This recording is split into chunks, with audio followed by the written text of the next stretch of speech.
शिव बाबा याद है ना।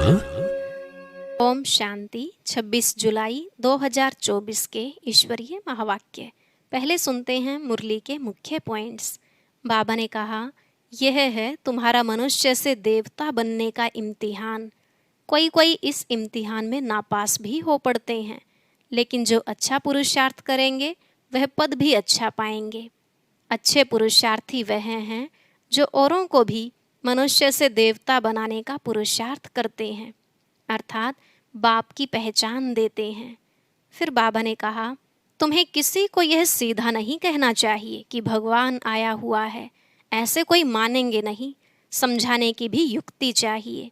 पहले पहले अच्छी रीति दो बाप का परिचय देना चाहिए, लेकिन इन बातों को समझेंगे वही जिन्होंने 5000 वर्ष पहले समझा है। इसलिए गायन भी है, कोटों में कोई, कोई में भी कोई। तुम बच्चों को तो यह पक्का निश्चय होना चाहिए कि बाबा आया हुआ है अभी हमको अपने घर ले जाने। परंतु यह निश्चय भी सबको पक्का नहीं है, क्योंकि माया भुला देती है। जो बच्चे आश्चर्यवत बाप को छोड़कर भागंती हो जाते हैं, वह बहुत हल्का जन्म पाएंगे। लास्ट में बाबा ने कहा, यह अविनाशी ड्रामा है, इसमें एक सेकंड न मिले दूसरे से, टिक टिक होती रहती है। सारी दुनिया का जो पार्ट चलता है तो सदा बुद्धि में रहे कि बनी बनाई बन रही, इसमें नई कोई बात नहीं। अब सुनते हैं महावाक्यों को विस्तार से। बाबा ने कहा, मीठे बच्चे, यह अनादि ड्रामा फिरता ही रहता है, टिक टिक होती रहती है, इसमें एक का पार्ट न मिले दूसरे से। इसे यथार्थ समझकर सदा हर्षित रहना है। प्रश्न, किस युक्ति से तुम सिद्ध कर बता सकते हो कि भगवान आ चुका है? उत्तर, किसी को सीधा नहीं कहना है कि भगवान आया हुआ है। ऐसा कहेंगे तो लोग हंसी उड़ाएंगे, टीका करेंगे, क्योंकि आजकल अपने को भगवान कहलाने वाले बहुत हैं। इसलिए तुम युक्ति से पहले दो बाप का परिचय दो, एक हद का, दूसरा बेहद का बाप। हद के बाप से हद का वर्षा मिलता है। अब बेहद का बाप बेहद का वर्षा देते हैं तो समझ जाएंगे। ओम शांति। रूहानी बाप बैठ रूहानी बच्चों को समझाते हैं। सृष्टि तो यही है, बाप को भी यहाँ आना पड़ता है समझाने के लिए। मूल वतन में तो नहीं समझाया जाता, स्थूल वतन में ही समझाया जाता है। बाप जानते हैं बच्चे सब पतित हैं, कोई काम के नहीं रहे हैं। इस दुनिया में दुख ही दुख है। बाप ने समझाया है, अभी तुम विषय सागर में पड़े हो, असल में तुम क्षीर सागर में थे। विष्णुपुरी को क्षीर सागर कहा जाता है। अब क्षीर का सागर तो यहाँ मिल न सके तो तालाब बना दिया है। वहाँ तो कहते हैं दूध की नदियाँ बहती थी, गायें भी वहाँ की फर्स्ट क्लास नामी ग्रामी हैं।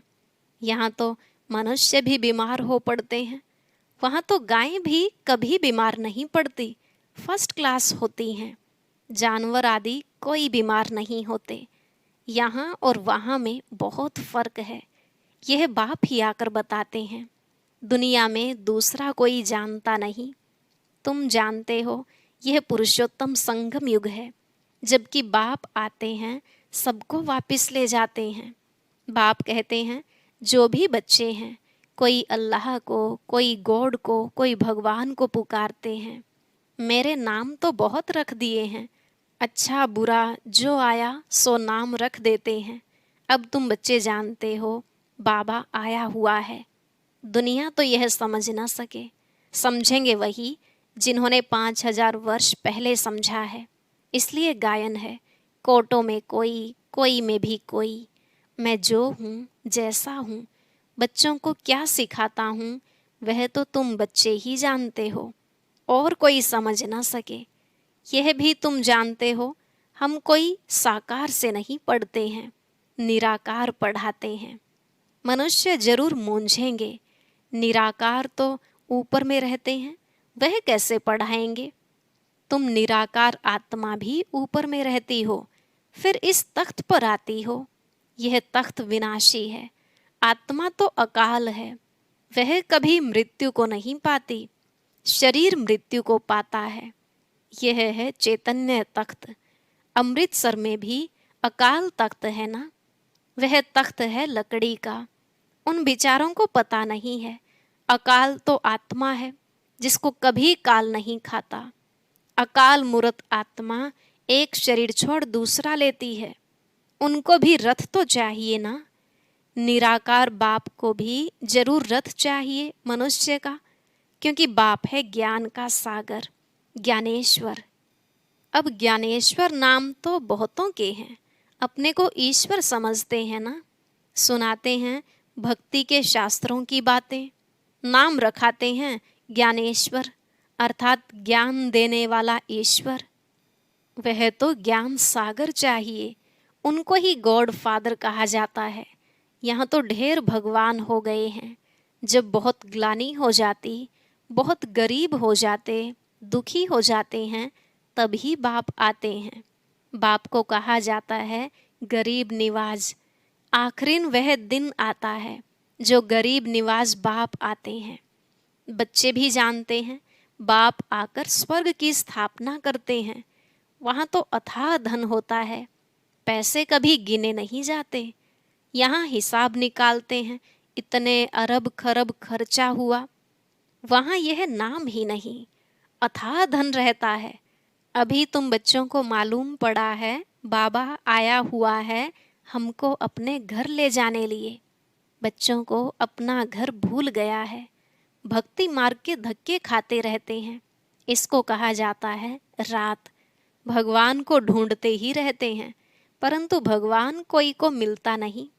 अभी भगवान आया हुआ है, यह भी तुम बच्चे जानते हो। निश्चय भी है, ऐसे नहीं सबको पक्का निश्चय है। कोई न कोई समय माया भुला देती है। तब बाप कहते हैं आश्चर्यवत मेरे को देखंती, मेरा बनंती, औरों को सुनावंती। अहो माया, तुम कितनी जबरदस्त हो जो फिर भी भागंती करा देती हो। भागंती तो ढेर होते हैं, फारकती देवंती हो जाते हैं। फिर वह कहाँ जाकर जन्म लेंगे? बहुत हल्का जन्म पाएंगे, इम्तिहान में नापास हो पड़ते हैं। यह है मनुष्य से देवता बनने का इम्तिहान। बाप ऐसे तो नहीं कहेंगे कि सब नारायण बनेंगे, नहीं। जो अच्छा पुरुषार्थ करेंगे वे पद भी अच्छा पाएंगे। बाप समझ जाते हैं कौन अच्छे पुरुषार्थी हैं, जो औरों को भी मनुष्य से देवता बनाने का पुरुषार्थ कराते हैं, अर्थात बाप की पहचान देते हैं। आजकल अपोजिशन में कितने मनुष्य अपने को ही भगवान कहते रहते हैं, तुमको अबलाएं समझते हैं।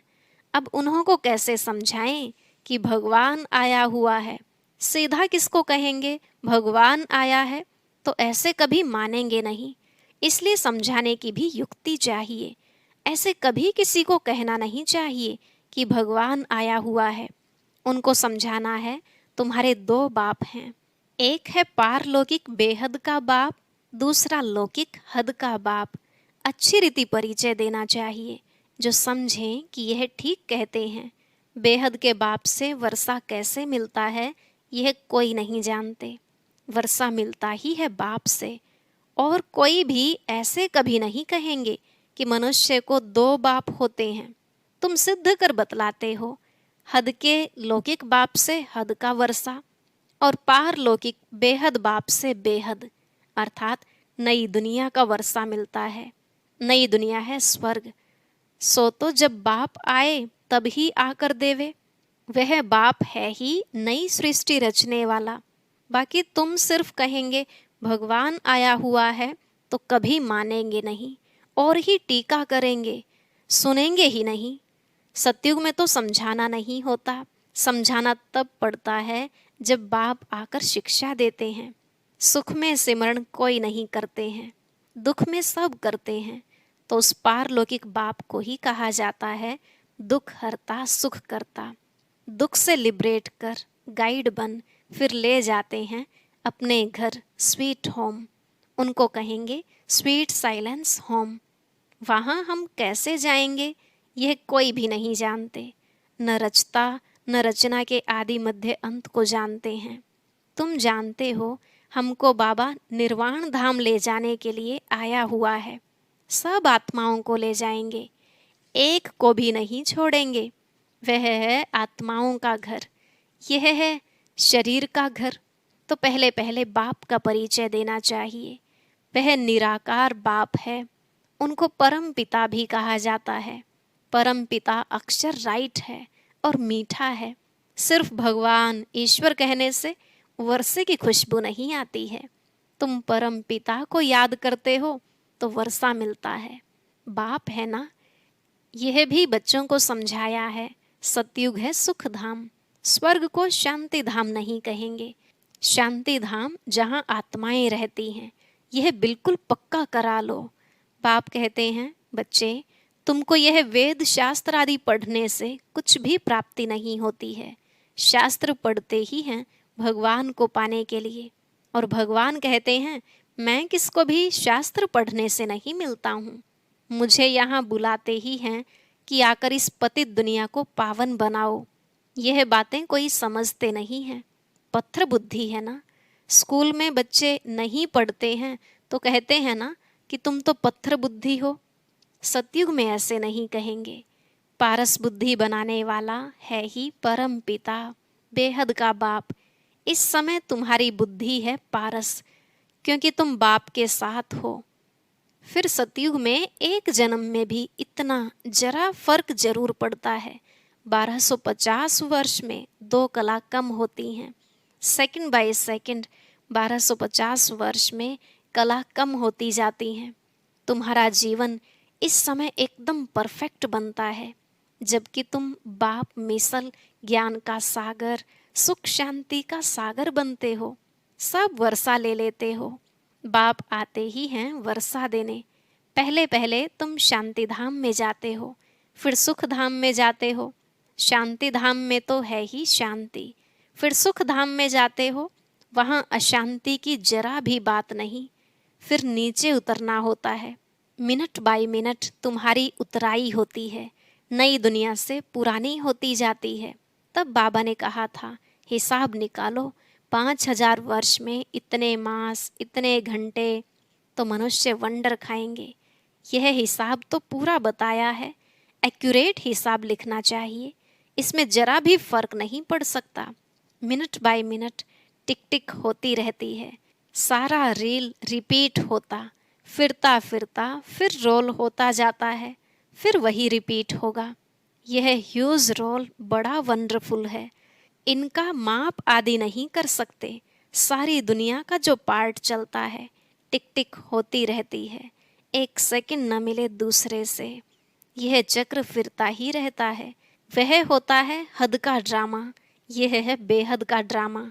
आगे तुम कुछ भी नहीं जानते थे कि यह अविनाशी ड्रामा है।